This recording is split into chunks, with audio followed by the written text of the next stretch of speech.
राधे राधे। तो नवरात्र का 8वां दिन आप लोगों को बहुत बहुत मुबारक हो। आज सप्तमी और अष्टमी दोनों मिश्रित है, तो माता कालरात्रि महागौरी दोनों आप पर बहुत ही ज़्यादा कृपा बरसाएं और आने वाला नया साल आपके लिए पूरा ही मनोकामना पूर्ति वाला हो।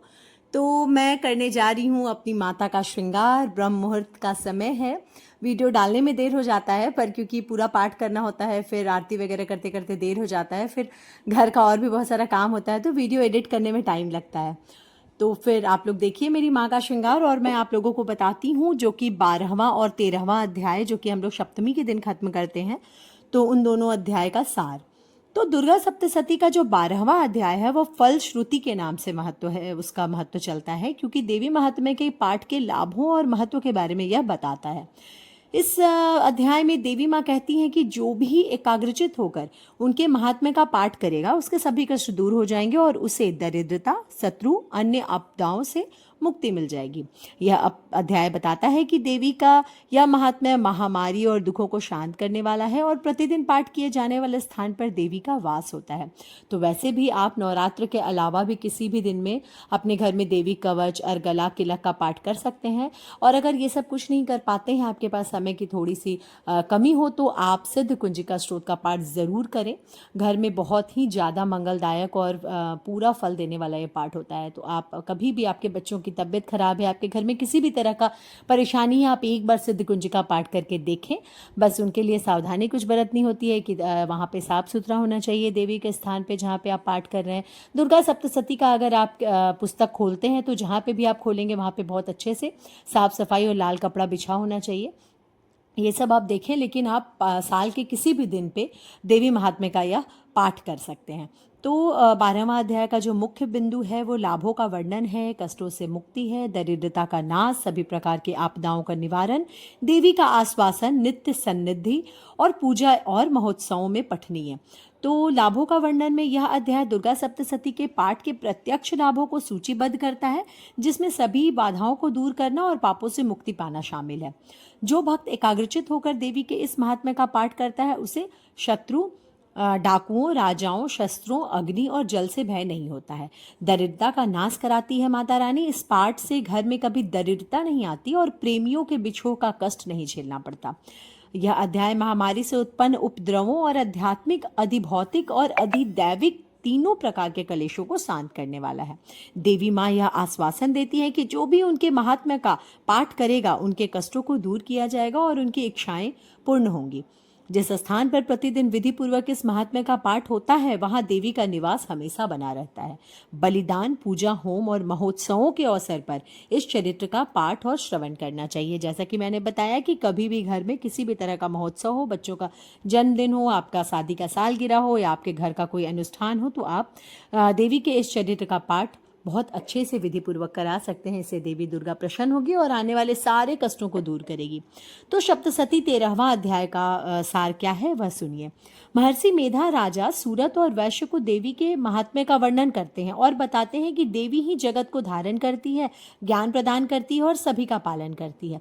इस अध्याय के अंत में देवी उनको वरदान देती है कि राजा सूरत को राज्य प्राप्ति और वैश्य को, जो वैश्य और राजा सूरत दो लोगों को महर्षि मेधा ने ये पूरा कहानी सुनाया है ना, उन दोनों को लास्ट में देवी माँ अपना दर्शन देती हैं और वरदान देती हैं।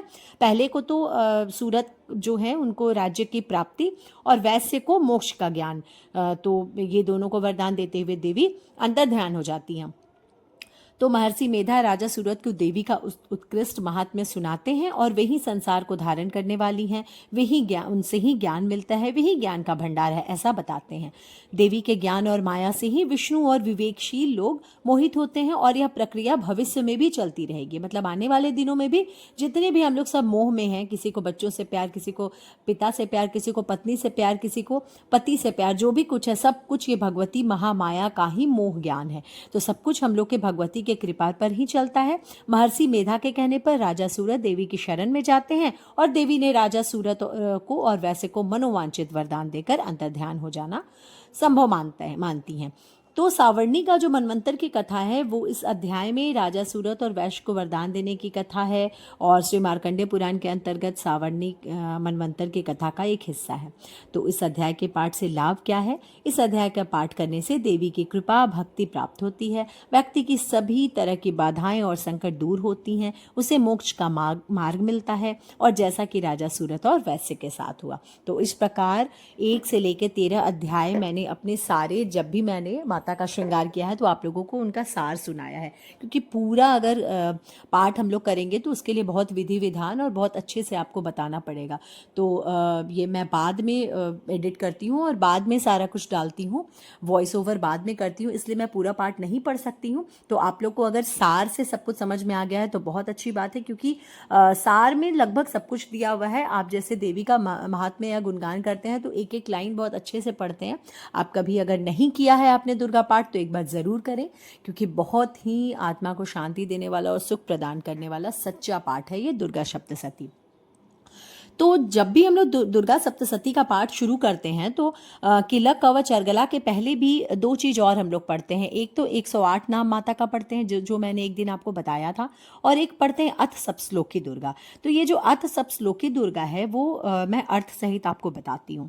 तो मैं संस्कृत में भी बताती हूँ और अर्थ सहित भी बताती हूँ। तो शिव उवाचये देवी त्वं भक्त सुलभे सर्व कार्य विदायिनी कलो ही कार्य सिद्धार्थमुपायम ब्रूहि। शिव जी बोले, हे देवी, तुम भक्तों के लिए सुलभ हो और समस्त कर्मों का विधान करने वाली हो। कलयुग में कामनाओं की सिद्धि हेतु यदि कोई उपाय हो तो उसे अपनी वाणी द्वारा सम्यक रूप से व्यक्त करो। तो देवी का वाच्य क्या होता है? देवी ने क्या कहा? श्रीनु देव प्रयक्षामि कलो सर्वेष्ट साधनम मया तवेव स्नेहानाप्यंबा स्तुति प्रकाश्यते।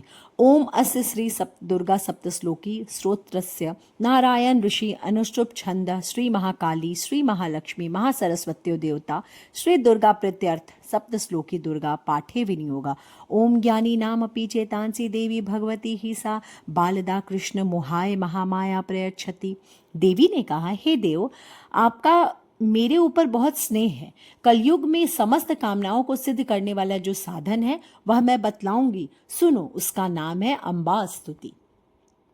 ओम इस दुर्गा सप्तश्लोकी स्रोत मंत्र के नारायण ऋषि हैं, अनुष्टुप छंद हैं, श्री महाकाली महालक्ष्मी और महासरस्वती देवता हैं।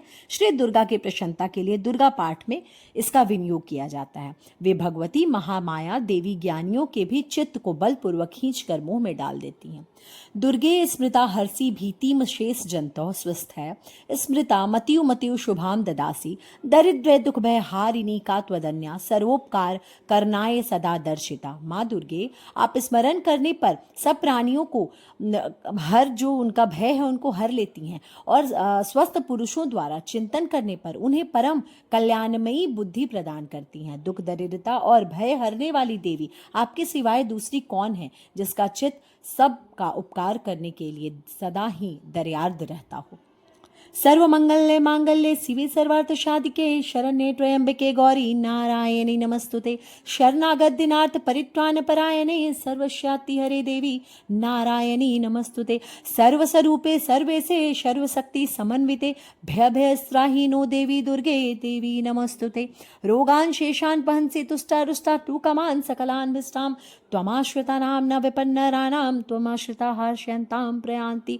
सर्वबाधा प्रशमं त्रैलोक्याखिलेश्वरी एवमेव त्वया कार्यं स्मद्गौरी विनाशनम। बोलो दुर्गा माता की जय। तो इस श्लोक के माध्यम से नारायणी, तुम सब प्रकार का मंगल प्रदान करने वाली मंगलमयी हो, कल्याणदायिनी शिवा हो, सब पुरुषार्थों को सिद्ध करने वाली शरणागत वत्सला, 3 नेत्रों वाली एवं गौरी हो, तुम्हें नमस्कार है। शरण में आए हुए दीनों एवं पंडितों की रक्षा में संलग्न रहने वाली तथा सबकी पीड़ा दूर करने वाले नारायणी देवी, तुम्हें नमस्कार है। सर्वस्वरूपा सर्वेश्वरी तथा सब प्रकार की शक्तियों को संपन्न दिव्य रूपा दुर्गे देवी, सब भयों से हमारी रक्षा करो, तुम्हें नमस्कार है। सर्वेश्वरी, तुम इसी प्रकार तीनों लोगों की समस्त बाधाओं को शांत करो और हमारे शत्रुओं का नाश करती रहो। इति श्री सप्तश्लोकी दुर्गा संपूर्णा। तो ये है सप्तश्लोकी माता। इसमें हम लोगों को विश्वास दिलाती हैं कि आने वाले समय में हर प्रकार के भय से हमारा नाश करेंगी। तो बताइए मेरी माता रानी कैसी लग रही है? बहुत ही प्यारी लग रही है मुझे तो। और आप प्लीज़ कमेंट करके बताया करिए, इससे बहुत अच्छा लगता है मुझे। आप लोग प्लीज़ वीडियो देखा करिए और फिर मिलते हैं हम लोग अपने कल के वीडियो में, जिसमें कि मैं महागौरी की कथा के साथ आपके समक्ष प्रस्तुत रहूँगी। और प्लीज़ आप लोग देखिए और बहुत अच्छा से माता रानी की पूजा करिए। चलिए, राधे राधे।